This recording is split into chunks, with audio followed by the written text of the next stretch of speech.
तो हम शिव पुराण की कथा श्रवण करेंगे, इसका अमृत पान करेंगे शिव जी की कृपा से। और हम इस कथा को आप सभी के जीवन में सुख समृद्धि और आपके जीवन में परिवर्तन आए, आपको एक दिशा मिले इस कथा से। आज हम जो है सती खंड का 16वां अध्याय पढ़ेंगे और इस कथा से आप सभी का कल्याण हो, ऐसी हम कामना करते हैं। तो बोलिए प्रेम से शिव पुराण कथा की जय, भक्त और भगवान की जय। सीताराम सीताराम।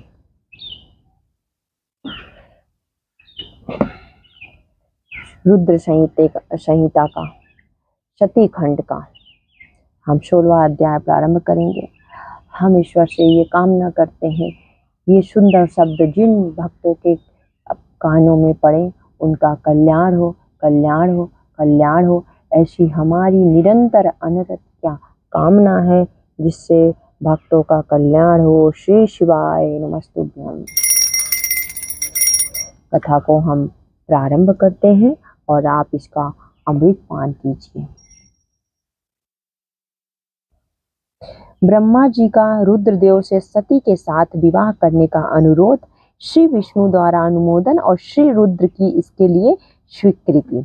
ब्रह्मा जी कहते हैं, श्री विष्णु आदि देवताओं द्वारा की हुई उस स्तुति को सुनकर सबकी उत्पत्ति के हेतुभूत भगवान शंकर बड़े प्रसन्न हुए और जोर जोर से हंसने लगे। मुझ ब्रह्मा और विष्णु को अपनी अपनी पत्नी के साथ आया हुआ देख महादेव जी ने हम लोगों से यथोचित वार्तालाप किया और हमारे आगमन का कारण पूछा। रुद्र बोले, हे हरे, हे विधे तथा हे देवताओं और महर्षियों, आज निर्भय होकर यहाँ अपने आने का ठीक ठीक कारण बताओ। तुम लोग किस लिए यहाँ आए हो और कौन सा कार्य आ पड़ा है, वह सब मैं सुनना चाहता हूँ। तुम्हारे द्वारा की गई स्तुति से मेरा मन बहुत प्रसन्न है। मुनि महादेव जी के इस प्रकार प्रश्न पूछने पर भगवान विष्णु की आज्ञा से मैंने वार्तालाप आरंभ किया। मुझ ब्रह्मा ने कहा, देवदेव महादेव करुणा सागर प्रभो, हम दोनों इन देवताओं और ऋषियों के साथ जिस उद्देश्य से यहाँ आए हैं उसे सुनिए। वृषभ ध्वज विशेषता आपके ही लिए हमारा यहाँ आगमन हुआ है। सृष्टि चक्र के संचालन रूप प्रयोजन की सिद्धि के लिए एक दूसरे के सहायक हैं। सहार्थी को सदा परस्पर यथा योग्य सहयोग करना चाहिए, अन्यथा यह जगत टिक नहीं सकता। महेश्वर, कुछ ऐसे असुर उत्पन्न होंगे जो मेरे हाथ से मारे जाएंगे, कुछ भगवान विष्णु के और कुछ आपके हाथों नष्ट होंगे। महाप्रभु, कुछ असुर ऐसे होंगे जो आपके वीर से उत्पन्न हुए पुत्र के हाथ से ही मारे जा सकेंगे। प्रभु, कभी कोई बिरले ही असुर ऐसे होंगे जो माया के हाथों वो वध को प्राप्त होंगे। आप भगवान शंकर की कृपा से ही देवताओं को सदा उत्तम सुख प्राप्त होगा। घोर असुरों का विनाश करके आप जगत को सदा स्वस्थ एवं अभय प्रदान करेंगे। अथवा यह भी संभव है कि आपके हाथ से कोई भी असुर न मारे जाए, क्योंकि आप सदा योग युक्त रहते हुए राग द्वेष से रहित हैं तथा एकमात्र दया करने में ही लगे रहते हैं। ईश, यदि वे असुर भी आराधित हो, आपकी दया से अनुग्रहित होते रहे तो सृष्टि और पालन का कार्य कैसे चल सकता है। अतः वृषभ ध्वज, आपको प्रतिदिन शिष्ट आदि के उपयुक्त कार्य के लिए उद्यत रहना चाहिए। यदि सृष्टि पालन और संहार रूप कर्म न करने हो, तब तो हमने माया से जो भिन्न भिन्न शरीर धारण किए हैं उनकी कोई उपयोगिता अथवा औचित्य ही नहीं है। वास्तव में हम तीनों एक ही हैं, कार्य के भेद से भिन्न भिन्न देह धारण करके स्थित हैं। यदि कार्य भेद ना सिद्ध हो, तब तो हमारे रूप भेद का कोई प्रयोजन ही नहीं है। देव, एक ही परमात्मा महेश्वर तीन स्वरूपों में अभिव्यक्त हुए हैं। इस रूप में भेद में उनकी अपनी माया ही कारण है। वास्तव में प्रभु स्वतंत्र है, वे लीला के उद्देश्य से ही ये सृष्टि कार्य आदि कार्य करते हैं। भगवान श्री हरि उनके बाएं अंग से प्रकट हुए, मैं ब्रह्मा उनके दाएं अंग से प्रकट हुआ हूँ और आप रुद्रदेव उन सदाशिव के हृदय से आविर्भूत हुए हैं। अतः आप ही शिव के पूर्ण रूप हैं। प्रभु, इस प्रकार भिन्न रूप होते हुए भी हम तीनों रूपों में प्रकट हैं। सनातन देव, हम तीनों उन्हीं भगवान सदाशिव और शिवा के पुत्र हैं। इस यथार्थ तत्व का आप हृदय से अनुभव कीजिए प्रभु। मैं और श्री विष्णु आपके आदेश से प्रसन्नता पूर्वक लोक की सृष्टि और पालन के कार्य कर रहे हैं तथा कार्य कारणवश सपत्नीक का भी हो गए हैं। अतः आप भी विश्व हित के लिए तथा देवताओं को सुख पहुंचाने के लिए एक परम सुंदरी रमणी को अपनी पत्नी बनाने के लिए ग्रहण करें। महेश्वर, एक बात और है, उसे सुनिए। मुझे पहले के वृत्तांत का स्मरण हो आया है। पूर्व काल में आपने ही शिव रूप से जो बात हमारे सामने कही थी वही इस समय सुना रहा हूँ। आपने कहा था, ब्राह्मण, मेरा ऐसा ही उत्तम रूप तुम्हारे अंग विशेष ललाट से प्रकट होगा, जिसकी लोक में रुद्र नाम से प्रसिद्धि होगी। तुम ब्रह्मा सृष्टिकर्ता हो गए, श्री हरि जगत का पालन करने वाले हुए हैं, और मैं सगुण रुद्र रूप होकर संहार करने वाला होऊंगा। एक स्त्री के साथ विवाह करके लोक के उत्तम कार्य की सिद्ध करूंगा। अपनी कही हुई इस बात को याद करके आप अपनी ही पूर्व प्रतिज्ञा को पूर्ण कीजिए। स्वामी, आपका यह आदेश है कि मैं सृष्टि करूं, श्रीहरि पालन करें और आप स्वयं संहार के हेतु बनकर प्रकट हो। सो आप साक्षात शिव ही संहारकर्ता के रूप में प्रकट हुई है। आपके बिना हम दोनों अपना अपना कार्य करने में समर्थ नहीं है। अतः एक ऐसी कामनी को स्वीकार करें जो लोक हित के कार्य में तत्पर रहे। संभव जैसे लक्ष्मी भगवान विष्णु की और सावित्री मेरी सहधर्मिणी है, उसी प्रकार आप इस समय अपनी जीवन सहचरी प्राण वल्लभा को ग्रहण करें। मेरी यह बात सुनकर लोकेश्वर महादेव जी के मुख पर मुस्कुराहट दौड़ गई। वे श्री हरि के सामने मुझसे इस प्रकार बोले।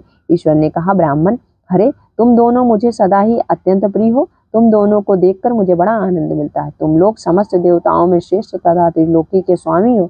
लोक हित के कार्य में मन लगाए रहने वाले तुम दोनों का वचन मेरी दृष्टि में अत्यंत गौरवपूर्ण है, किंतु सुर श्रेष्ठ गण, मेरे लिए विवाह करना उचित नहीं होगा, क्योंकि मैं तपस्या में संलग्न रहकर सदा संसार से विरक्त ही रहता हूँ, और योगी के रूप में मेरी प्रसिद्धि है, जो निवृत्त के सुंदर मार्ग पर स्थित है, अपनी आत्मा में ही रमण करता आनंद मनाता है, निरंजन माया से निर्लिप्त है, जिसका शरीर अवधूत दिगंबर है, जो ज्ञानी आत्मदर्शी और कामना से शून्य है, जिसके मन में कोई विकार नहीं है, जो भोगों से दूर रहता है तथा जो सदा अपवित्र और अमंगल वेशधारी है, उसे संसार में कामनी से क्या प्रयोजन है, यह इस समय मुझे बताओ तो सही। मुझे तो सदा केवल योग में लगे रहने पर ही आनंद आता है। ज्ञानहीन पुरुष ही योग को छोड़कर भोग को अधिक महत्व देता है। संसार में विवाह करना पराये बंधन में बंधना है, इसे बहुत बड़ा बंधन समझना चाहिए। इसलिए मैं सत्य सत्य कहता हूँ, विवाह के लिए मेरे मन में थोड़ी सी भी अभिरुचि नहीं है। आत्मा ही अपना उत्तम अर्थ या स्वार्थ है, उसका भली भांति चिंतन करने का कारण मेरी लौकिक स्वार्थ में प्रवृत्ति नहीं होती। तथापि जगत के हित के लिए तुमने जो कुछ कहा है उसे करूँगा। तुम्हारे वचन को गरिष्ठ मानकर अथवा अपनी कही हुई बात को पूर्ण करने के लिए मैं अवश्य विवाह करूँगा, क्योंकि मैं सदा भक्तों के वश में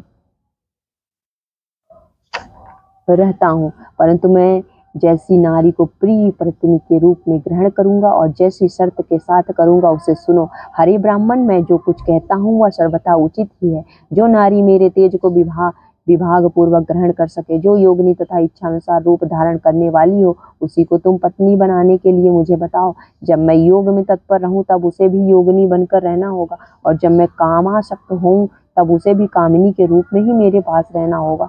वेद वेदता विद्वान जिन्हें अविनाशी बतलाते हैं, उन्हें ज्योति स्वरूप सनातन शिव का मैं सदा चिंतन करता हूँ और करता रहूंगा। ब्राह्मण, उन सदा शिव के चिंतन में जब मैं न लगा हूँ तभी उस भामिनी के साथ मैं समागम कर सकता हूँ। जो मेरे शिव चिंतन में विघ्न डालने वाली होगी वह जीवित नहीं रह सकती, उसे अपने जीवन से हाथ धोना पड़ेगा। तुम विष्णु और मैं तीनों ही ब्रह्म स्वरूप शिव के अंशभूत हैं, अतः महाभागगण हमारे लिए उनका निरंतर चिंतन करना ही उचित है।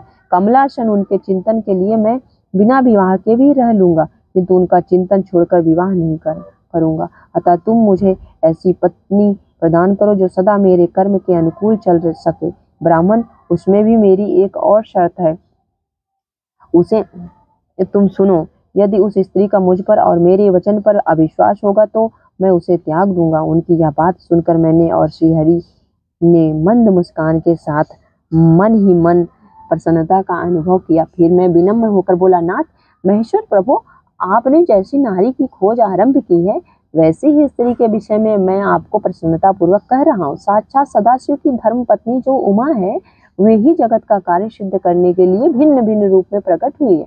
प्रभु, सरस्वती और लक्ष्मी ये दो रूप धारण करके वे पहले ही यहाँ आ चुकी हैं। इनमें लक्ष्मी तो श्री विष्णु की प्राण वल्लभा हो गई और सरस्वती मेरी। अब हमारे लिए वे तीसरा रूप धारण करके प्रकट हुई हैं। प्रभु, लोकहित का कार्य करने की इच्छा वाली देवी शिवा दक्ष पुत्री के रूप में अवतीर्ण हुई है। उनका नाम सती है। सती ही ऐसी भार्यां हो सकती हैं जो सदा आपके लिए हितकारिणी हो। देवेश महातेजस्विनी सती आपके लिए आपको पति रूप में प्राप्त करने के लिए दृढ़ता पूर्वक कठोर व्रत का पालन करती हुई तपस्या कर रही है।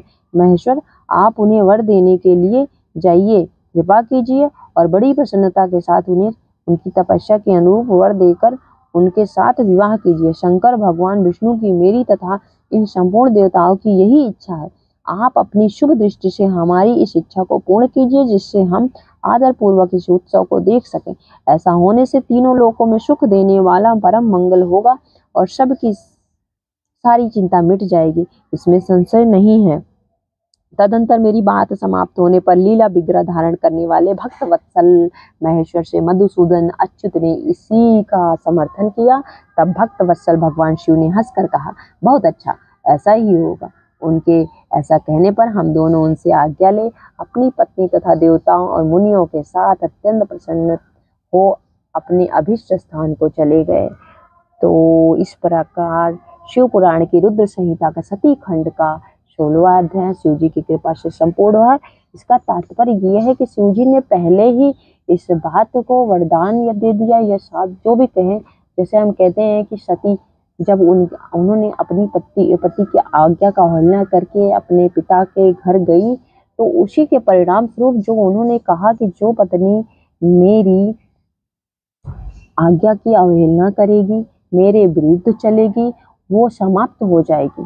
तो सती जो परिणाम स्वरूप समाप्त हो गई, उनका स्वरूप समाप्त हो गया, वो चली गई। तो उसका यही एक कारण था कि शिव की यही माया थी, शिव की यही शक्ति थी कि सती को उसी प्रकार से अपने प्राण को त्यागना पड़ा, उनको सती होना पड़ा, क्योंकि यही विधि का विधान था, ना कि ऐसी किसी मतलब की शक्ति के कारण वो विवश हुई। ऐसा विधि का विधान था, इस कारण ऐसा हुआ। तो इस प्रकार आप समझ सकते हैं कि ये सती ने नहीं, ये शिव की रचना के कारण हुआ है, क्योंकि उन्होंने ऐसा विधान कर दिया था, अपनी पत्नी के लिए कर दिया था। तो आप सभी को ये कथा कैसी लगी कमेंट बॉक्स में जरूर बताइएगा और हर हर महादेव जरूर लिखिएगा। तो आप सभी का कल्याण हो, ऐसी हमारी मनोकामना है। शिव जी आपकी सभी मनोकामनाओं को पूर्ण करें, ऐसी हम इच्छा करते हैं। तो आप सभी का एक बार फिर से कल्याण हो। भक्त और भगवान की जय, शिव पुराण कथा की जय। नमः पार्वती पतये, हर हर हर महादेव। श्री शिवाय नमस्तुभ्यं। हमारी पूजा को, हमारी भक्ति को, हमारी कथा को, हमारे भोग को शिव ग्रहण करें, ग्रहण करें, ग्रहण करें। श्री शिवाय नमस्तुभ्यं, श्री शिवाय नमस्तुभ्यं।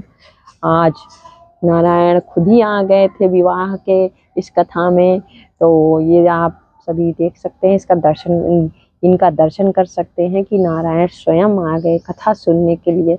और ये कथा नारायण के बिना तो अधूरी थी। ब्रह्मा सृष्टि करता है, ये सृष्टि की रचना छोटे छोटे जीव, तो ब्रह्मा भी यहाँ विद्यमान है और नारायण तो साक्षात सिंहासन लगा के यहाँ पे विराजमान है। तो इस प्रकार इसे संयोग कहें या विधि का विधान जो भी कहें, तो ये परमानंद की अनुभूति करिए। तर्क में क्या ही रखा है। जय श्री राम, हर हर महादेव। सीताराम सीताराम। श्री शिवाय नमस्तुभ्यं, श्री शिवाय नमस्तुभ्यं। ओम गंगणपतये नमः, ओम गंगणपतये नमः, ओम गंगणपतये नमः, ओम गंगणपतये नमः, ओम गंगणपतये नमः। श्री शिवाय नमस्तुभ्यं, श्री शिवाय नमस्तुभ्यं, सीताराम सीताराम सीताराम हनुमान जी की। सीताराम सीताराम सीताराम सीताराम सीताराम सीताराम सीताराम सीताराम सीताराम सीताराम सीताराम सीताराम सीताराम सीताराम। लक्ष्मी कुबेर को छोड़कर सभी देवता अपने स्थान को विश्राम को जाएं। आप सभी आए, आप सभी का धन्यवाद। सीताराम सीताराम सीताराम सीताराम सीताराम। श्री पार्वती वल्लभ की जय।